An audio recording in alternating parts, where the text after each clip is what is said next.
नटवर लाल एक ऐसा नाम जिसका शुमार हिंदुस्तान के कुख्यात और शातिर ठगों में होता है।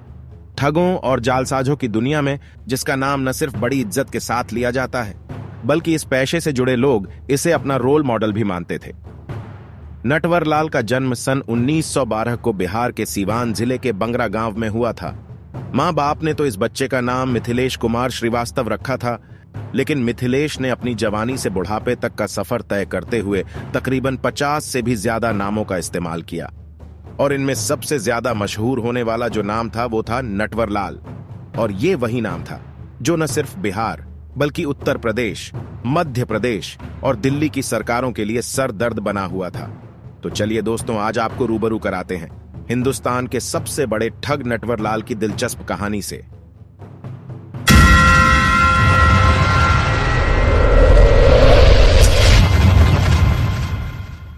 नटवर लाल का जन्म सीवान के बंगरा गांव के एक रईस जमींदार रघुनाथ श्रीवास्तव के घर हुआ था। यह वही गांव था जहां नटवर लाल का बचपन बीता था, और यहीं के स्कूल से उसने पढ़ाई भी की थी, और यही वो जगह भी है जहां से उसने अपनी पहली जालसाजी को अंजाम दिया था।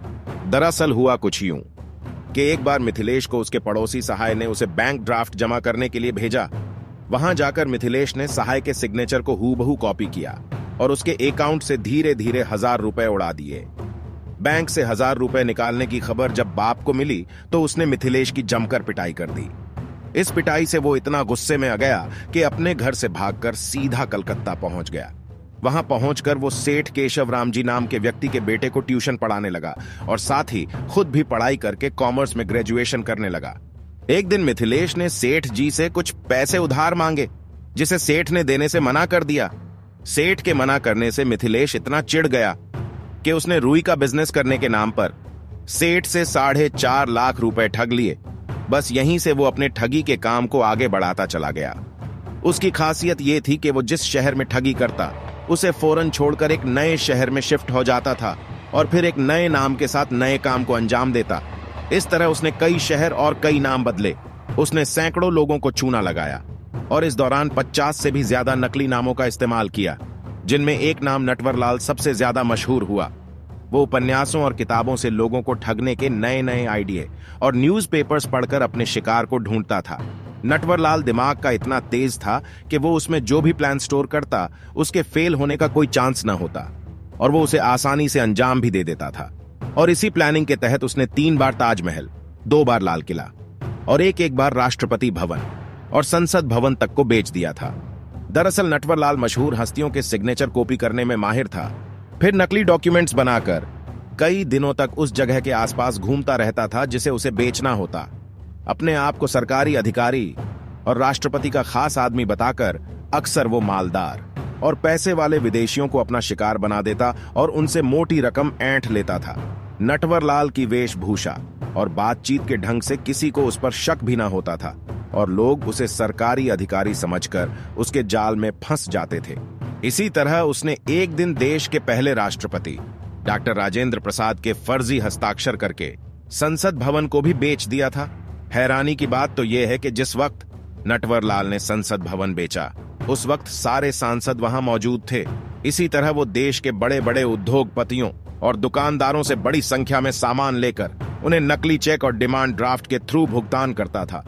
ऐसा ही एक किस्सा दिल्ली के कनॉट प्लेस में सुरेंद्र शर्मा नाम के व्यक्ति की घड़ी की दुकान का है, जहां नटवर लाल सफेद पैंट और शर्ट पहनकर पहुंचता है और दुकानदार से खुद का परिचय वित्त मंत्री एनडी तिवारी के पर्सनल स्टाफ मेंबर के रूप में देता है, और साथ ही कहता है कि कल कांग्रेस के बड़े नेताओं की मीटिंग है, जिसमें एनडी तिवारी जी की तरफ से राजीव गांधी जी को 93 घड़ियां भेजनी है, तो आपके पास सबसे महंगी और उच्च क्वालिटी की जो भी घड़ियां हैं वो दिखाइए। नटवर लाल ने सबसे महंगी घड़ियां पसंद की और दुकानदार से कहा, ठीक है, आप इनका पार्सल कल नॉर्थ ब्लॉक में एनडी तिवारी जी के ऑफिस के पास भिजवा देना, आपकी पेमेंट वहीं कर दी जाएगी। अगले दिन नटवर लाल नेता बनकर नॉर्थ ब्लॉक एरिया में पहुंच गया।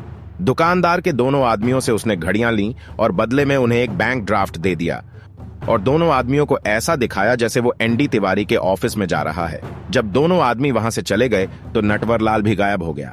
2 दिन बाद दुकानदार को पता चला कि बैंक ड्राफ्ट नकली है, उसमें कोई पैसा नहीं है।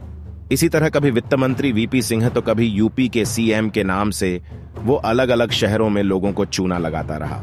इसके अलावा और भी बहुत सारी ठगी और जालसाजी के कामों को नटवरलाल ने अंजाम दिया। लेकिन इस दौरान उसने न तो किसी पर हाथ उठाया और न ही किसी को जान से मारा। नटवरलाल को 9 बार गिरफ्तार किया गया था, लेकिन वो हर बार जेल से भागने में कामयाब रहा। उसे जालसाजी के 14 मामलों में दोषी पाया गया था, जिनमें उसे 113 साल की सजा सुनाई गई थी। लेकिन उसने अपनी पूरी जिंदगी के कुल 20 साल जेल में गुजारे थे, जिसमें लखनऊ जेल का किस्सा बहुत मशहूर है, जो आज भी सोशल मीडिया पर देखने और पढ़ने को मिल जाता है। एक बार जब नटवरलाल लखनऊ जेल में बंद था, तो उसी दौरान गांव से उसकी पत्नी की चिट्ठी आई। उस वक्त जेल के नियम अनुसार बाहर से जो भी चिट्ठी कैदी के लिए आती थी या कैदी किसी को चिट्ठी भेजता था, तो उसे पहले जेल के अधिकारी पढ़कर वेरीफाई करते थे। उसके बाद वो कैदी को दी जाती या बाहर पोस्ट की जाती थी।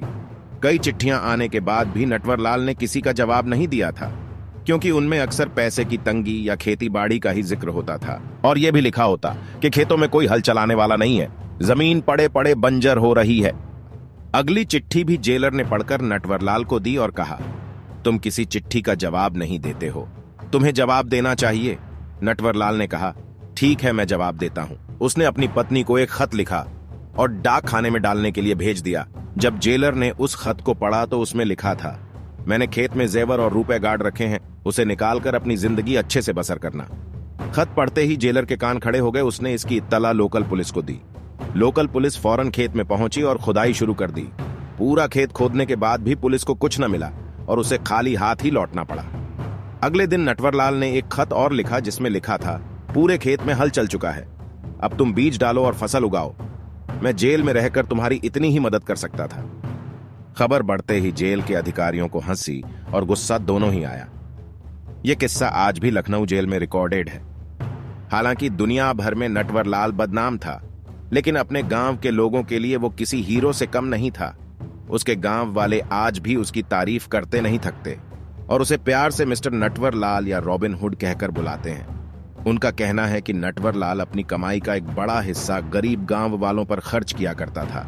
वो जब भी गांव आता तो किसी को 100, किसी को 200, तो किसी को 500 रुपए देकर जाता था।